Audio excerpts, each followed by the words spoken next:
چلے اسی تنخواہ میں سے جب بندہ بڑے بیٹے کی شادی کر کے بہو بیاہ کے لے آئے تو پھر بھی کام چلتا ہے.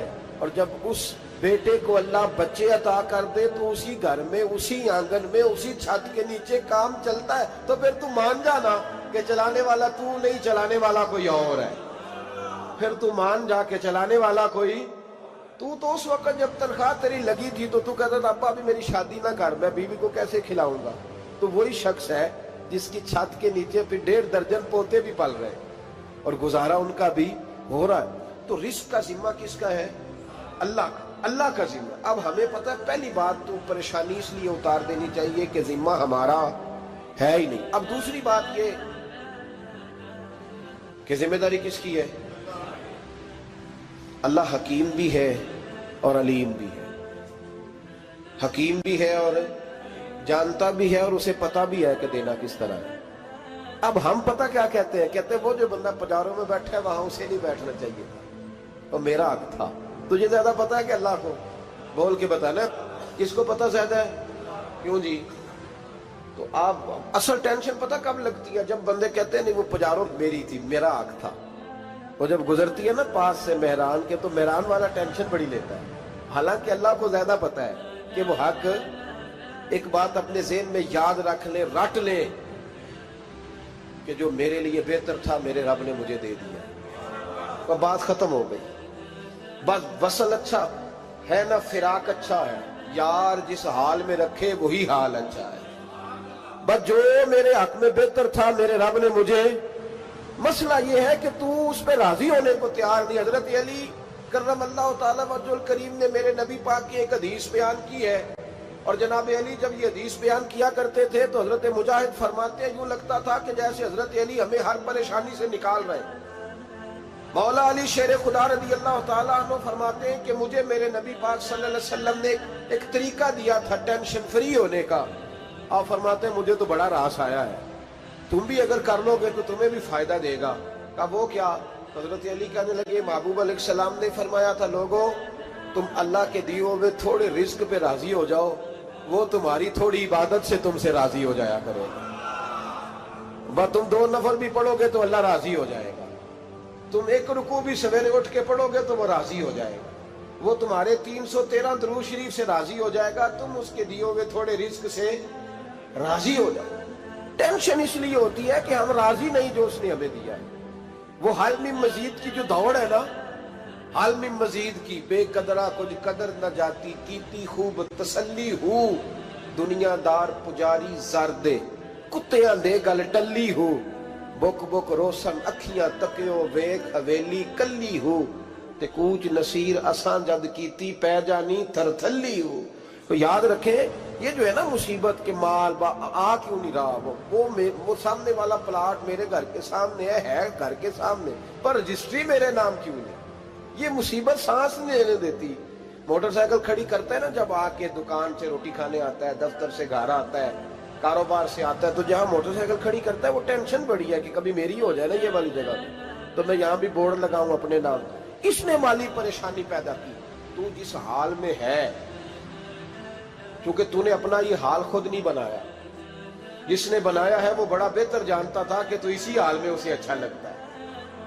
تو اسے اسی حال میں. ایک بزرگ تھے تو ان کی طبیعت بڑی علیل ہو گئی، بیمار ہو گئے، تو اللہ نے آزمائش دی تو کیڑے پڑ گئے وجود میں. ایک کیڑا یہاں سے کھا رہا تھا، اللہ والے بڑے راضی رہتے ہیں اس کی رضا پہ. تو کیڑا یہاں کھا رہا تھا تو نیچے گر گیا، تو بابا جی نے اٹھا کے پھر وہاں رکھ لیا. کہنے لگے جب اس نے تیری ڈیوٹی مجھے کھانے کی لگائی ہے تو میں اس بات پہ راضی ہوں، تو نیچے کیوں گرتا ہے؟ بٹ ٹھیک ہے کھا، جب اس نے تجھے ڈیوٹی جو تیری لگائی. سالبہ بن عبد الرحمن ایک صحابی تھے، سالبہ غالباً نبی پاک صلی اللہ علیہ وسلم کی خدمت میں آئے. کہنے لگے یا رسول اللہ صلی اللہ علیہ وسلم غربت بڑی ہے، میرے لیے دعا کریں اللہ زیادہ مال دے. تو محبوب صلی اللہ علیہ وسلم نے فرمایا تو جس حال میں اچھا ہے وہ تیرے لیے بہتر ہے، جس میں تو ہے وہی حال تیرے لیے. مشکل ہے نا یہ جواب سننا. کہتے پیر صاحب فلاں جگہ سے تویز آیا، وہاں تو وارے نے آرے ہو گئے، تو آپ کے ہاں. تو میں کہتا ہوں یہ تویز دینے والا اگر تویز دے کے امیر بناتا ہے تو پہلے خود کیوں نہیں بنتا؟ یہ خود تو 150 کا تویز بیچ رہا ہے، اپنی بیچارے کی حالت یہ ہے. اگر اتنا ہی تویز اس کا چلتا ہوتا تو پہلے 5 ٹیوب پجارو اس کے دروازے پہ کھڑی ہوتی. عجیب چکر ہے اور عجیب جگہ لوگ الجھ گئے، سمجھتے ہی نہیں بات کو. یا رسول اللہ صلی اللہ علیہ وسلم دعا کر دے تو محبوب نے کیا فرمایا؟ فرمایا تو جس حال میں ہے نا وہ حال تیرے لیے بہتر ہے، اسی میں رہ. کہ نہیں حضور دعا کرے. فرمایا سال بعد تو باز آ جا. حضور دعا کرے. فرمایا تو باز آ جا. 2-3 دفعہ کا ضد کی. محبوب نے فرمایا جا پھر اللہ تجھے زیادہ پیسے دے گا. چند بکریاں خریدی، اتنی برکت ہوئی کہ بکریوں کے ریوڑ بن گئے. پھر کچھ بکریاں بیچ کے گائے خرید لی، ان کے بھی ریوڑ ہو گئے. پھر کچھ اونٹ اونٹنیاں لے لی، ریوڑ ہی ریوڑ. پہلے 5 وقت مسجد میں آتے تھے، اب فجر اور عشاء رہ گئی. پھر مال زیادہ ہوا تو مدینے شہر میں کوئی جگہ ہی نہیں، مدینے سے باہر حویلی خریدی، پھر جمعہ ہی رہ گیا. جمعے کے جمعے آتے. زکوٰۃ کا حکم آیا. میرے نبی کریم علیہ السلام نے حضرت ابو ہریرہ کو بھیجا. فرمایا جا اسے کہہ تیری زکوٰۃ بنتی ہے 2.5%. 10 کروڑ روپیہ ہو تو کتنی زکوٰۃ بنتی؟ بھئی 1 کروڑ کی 2.5 لاکھ ہوئی نا، تو 10 کروڑ کی کتنی ہوئی؟ تو بڑی مصیبت ہے جب بینک سے میسج آتا ہے نا کہ 25 لاکھ نکل گیا تیرے اکاؤنٹ سے. بہت بڑی مصیبت، بڑی ٹینشن ہوتی ہے. ایک صاحب میرے پاس آئے، ان کی زمین اچانک مہنگی ہو گئی. اچانک پہلے کچھ 15-16 لاکھ کی ایکڑ زمین تھی، پھر وہ کروڑ کی ہو گئی. تو میرے پاس آئے، کہنے لگے وہ 10 کروڑ روپے بنتے ہیں تو زکوٰۃ. تو میں نے کہا آپ نے کیا کیا؟ ذری زمین پہ عشر آتا ہے، اس پہ زکوٰۃ نہیں آتی، تو آپ نے کیا کیا؟ کہنے لگے وہ کچھ سوسائٹی کے رول کے مطابق میں نے فائلیں وغیرہ لے لی ہیں، اب میں نا کبھی موقع آئے گا تو ان کو بیچوں گا. تو میں نے کہا اب تو آپ کا یہ مال ہو گیا بزنس کا، تو اب تو اس پہ زکوٰۃ آئے گی. 10 کروڑ پہ جب 25 لاکھ سنا تو کہنے لگے فوراً دینی پڑتی ہے کہ تھوڑی تھوڑی سے بھی کام چل جاتا ہے. تو میں ان کا چہرہ دیکھنے لگا. میں نے کہا نہیں وہ تو آپ کو پتا ہے. ویسے حضرت عمر فرمایا کرتے تھے بانٹ کے نہ دو، کوشش کرو کسی ایک کو ہی دو، چلو کسی کا تو کچھ بن جائے. تو ایک کو ہی دینی چاہیے. کہنے لگے تو مطلب یہ ایسا ہی حکم ہے؟ میں نے کہا آپ کسی اور سے تحقیق کر لیں. اب یہ بھائی لیتے وقت نہیں تجھے ٹینشن ہوئی کہ 15 لاکھ کا کروڑ ہو گیا تو اس وقت ہی تو نے کہا کہ یا اللہ. تو یہ کیسی سوچ ہے مسلمان؟ کس طرح کا اس کا؟ ہمارے ہاں جب کسی آدمی پہ حالات خراب ہوتے ہیں نا تو سب سے پہلے وہ اس طرح کرتا ہے کہ جو میں کہیں اللہ کے رستے میں دیتا ہوں پہلے اسے بند کروں. جس رستے تجھے آ رہا تھا پہلے تو نے وہ رستہ بلاک کیا. حضرت اسماء بنت ابی بکر صدیق کہتی ہیں میں حضور کو مسجد کے لیے، ادارے کے لیے، صحابہ صفا کے لیے کچھ دے رہی تھی تو میں نے گننا شروع کیا تو حضور مسکرانے لگے. حضور مسکراتے کیوں ہیں؟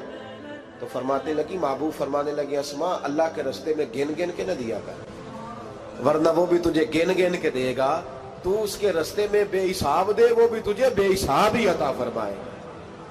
لیکن پہلے یہ والا پہلے دروازہ بند کرو، یہاں سے پیسے ختم ہو رہے ہیں.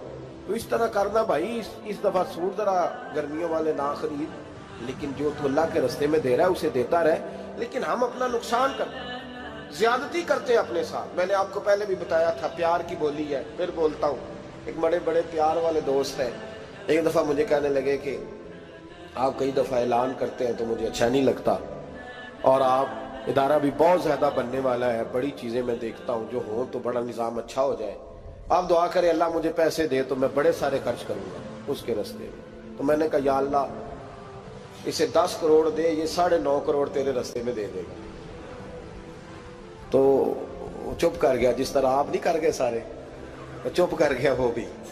اس نے کہا جی نہیں جی انشاءاللہ کریں گے. تو میں کیا بھلیا اجے تے دعا پہ ہوں دیا، ابھی تو وہ آئیں گے تو تب دیکھی جائے گی. تو یہیں اڑ گیا ہے. یعنی 9.5 کروڑ اللہ کے رستے میں خرچ کرنے کی دعا پہ بھی آمین کوئی نہیں کہتا کہ چلو آمین ہی کہہ دے. تو میں کہا تینوں تے 50 لاکھ بچتا سی پیا، لیکن تو اس سودے پہ تیار ہے. جب یہ سوچ ہوتی ہے، یہ غلط سوچ ہے. یہ بات تو اگر تے مسکرانے والی، لیکن یہ سوچ صحیح نہیں. حضرت عثمان غنی رضی اللہ تعالیٰ عنہ کہتے ہیں جس وقت نبی پاک صلی اللہ علیہ وسلم نے اعلان کیا نا جنگ کے موقع پر کہ 800 سپاہیوں کا خرچہ چاہیے، کہتے ہیں میرے پاس 600 کا تھا. یہاں ایک روایت میں حضور نے 1000 کا اعلان کیا تو میرے پاس 800 کا تھا. جب 2-3 دفعہ نبی پاک نے اعلان کیا تو کہتے ہیں میں نے کھڑے ہو کے کہا یا رسول اللہ پورا 800 کی طرف سے. کہتے میں نے 200 سپاہی کا خرچہ ادھار اٹھایا لیکن پورے 2 مہینے نہیں گزرے تھے، رب کریم نے مجھے کئی گنا کر کے پیسے واپس عطا فرما دیے۔ پر بات تو یہ ہے کہ تیری وہاں لو لگی ہو، تو تجارت کرتا ہے ان لوگوں کے ساتھ جو کیا دے سکتے۔ تو سالبہ کے پاس حضور نے پیغام بھیجا، پہلے تو کہا تیرے لیے بہتر نہیں مال، جب اصرار کیا تو بڑی برکت ہو گئی، بڑا آیا تو فرمایا زکوٰۃ دے، 2.5 زکوٰۃ ہے۔ اب جب سوچا کہ 5 اونٹوں پہ ایک بکری جائے گی اور بڑا سارا مجھے دینا پڑے گا، اب جب غور کیا تو یہ تو نہ کہا کہ میں نہیں دیتا۔ حضرت ابو ہریرہ سے کہنے لگے نبی کریم علیہ السلام کی خدمت میں عرض کرنا کہ میں خود آؤں گا۔ حضرت ابو ہریرہ نے آ کے عرض کی یا رسول اللہ صلی اللہ تعالی علیہ وسلم، حضور وہ کہتے تھے میں خود آؤں گا، تو کہتے ہیں محبوب نے ٹھنڈی سانس لی، فرمایا اسے کہا تھا کہ تیرے لیے مال بہتر نہیں، اب ہلاک ہو گیا، ہائے افسوس ہلاک ہو گیا۔ ان کو بھی تھوڑی دیر کے بعد احساس ہوا کہ یہ میں نے کیا کیا، نبی پاک کوئی کہہ دیا نہیں ہے، حضور کو کہہ دیا بعد میں آؤں گا۔ اب دوڑے آئے، عرض کی حضور میں سارا کچھ لے کے آیا ہوں، قبول کر لیں۔ محبوب نے فرمایا گویا بلال حبشی کی خشک کھجور بھی قبول ہے، اور صہیب رومی ایک اٹی بان کی لائے تو وہ بھی قبول ہے، اور عمار بن یاسر اور مصعب بن عمیر اگر 2 دینار دے جائیں اور کوئی پرانا جوڑا کسی سپاہی کے لیے چھوڑ جائے تو وہ بھی قبول ہے، لیکن تو اپنا لاکھوں لے کے چلا جا، تیرا کوئی نہیں قبول، معاف کر دیں۔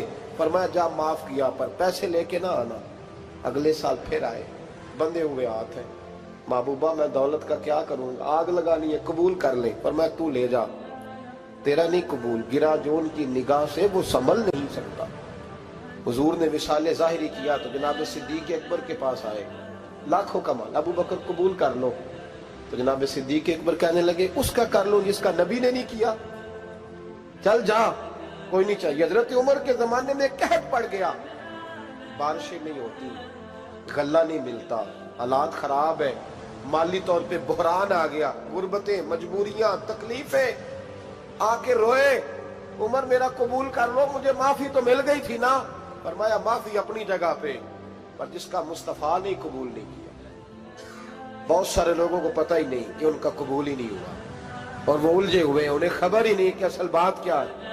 فرمایا جس کا مصطفیٰ کریم نے قبول نہیں کیا، اب ہیرے اور جواہرات بھی لے کے آئے تو بھوکے مریں گے، پر اس کا قبول، اس بات پہ راضی رہو، اس حال میں اللہ نے رکھا ہوا، اس حال میں راضی رہو۔ جو مصیبت ہے نا دیکھنی کہ وہ بھی میرے پاس، تمہیں کیا پتا، کبھی پوچھ تو صحیح اس سے وہ کس مصیبت کا شکار ہے، جو مالی طور پہ بڑا امیر ہے، تو اس کی طرف دیکھ کے اپنا دل برا کرتا ہے۔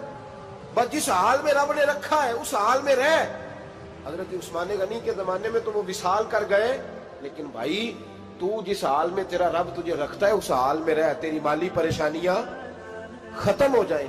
میں نے پہلے بھی شاید آپ کو ایک دفعہ کہا تھا، میں تعلیم سے فارغ ہوا تو میرے ایک استاد اور میرے کچھ دوست کہنے لگے افریقہ آ جائیں آپ، وہاں بہت بڑا ادارہ ہے، اس کو چلائیں، اس کو سنبھالیں۔ میری والدہ سے میں نے کہا، کچھ طبیعت ہوتی ہے نا انسان کی، میرا بھی دل لگ گیا۔ میری اماں پڑھی نہیں تھی لیکن اللہ نے دانائی بڑی عطا فرمائی تھی، حکمت بڑی تھی، سیانی بڑی تھی۔ تو میں نے کہا اماں جی وہ مجھے ساؤتھ افریقہ کی دعوت ہو رہی ہے تو آپ کیا کہتی ہیں؟ تو اٹھ کے میرے پاس آ گئی اور مجھے انہوں نے اپنے بازوؤں میں لے لیا، پھر میرا ماتھا چوما، کہنے لگی پتر میں تے وال بھی نہ پوٹ پہ دیوا کسی نے، ہم نے دولت کا کیا کرنا، تو اللہ کا نام لے کے کہیں بیٹھ جا، رب کریم رون کے لگا دے گا، خیر ہو جائے۔ تو میرے بھائی یاد رکھیں ان چیزوں سے تھوڑا سا دیکھیں نا، قناعت کریں، جو اللہ نے دیا اس پہ راضی ہو جائے، اللہ بڑا مہربان ہے، وہ آسانیاں کر دیا کرتا ہے۔ تو یاد رکھیں میرے رسول کریم علیہ السلام نے ایک تو ہمیں درس یہ دیا ہے کہ تو سمجھ جا، قرآن نے ہمیں بتایا ہے کہ روزی تیری ذمہ داری نہیں، روزی کس کی ذمہ داری ہے؟ اللہ کی۔ اور دوسری بات یہ کہ جو اللہ نے تمہیں دیا ہے اس پہ تو راضی ہو جا، تیری مالی پریشانیاں ختم ہو جائیں۔ اور پھر حضور صلی اللہ علیہ وسلم نے فرمایا مذہبی طور پر جب دیکھو تو آگے دیکھو، اور دنیاوی طور پر جب دیکھو تو پیچھے دیکھو، پریشانی ختم ہوگی۔ مذہبی طور پر جب دیکھو، جو 5 نمازیں پڑھتا ہے وہ تہجد پڑھنے والے کو دیکھے، اور جو تہجد پڑھتا ہے وہ اشراق چاشت پڑھنے والے کو دیکھے، اور جو بندہ اشراق اور چاشت پڑھتا ہے پھر اس کو دیکھے جو سارا دن مصطفیٰ پہ درود پڑھتا ہے۔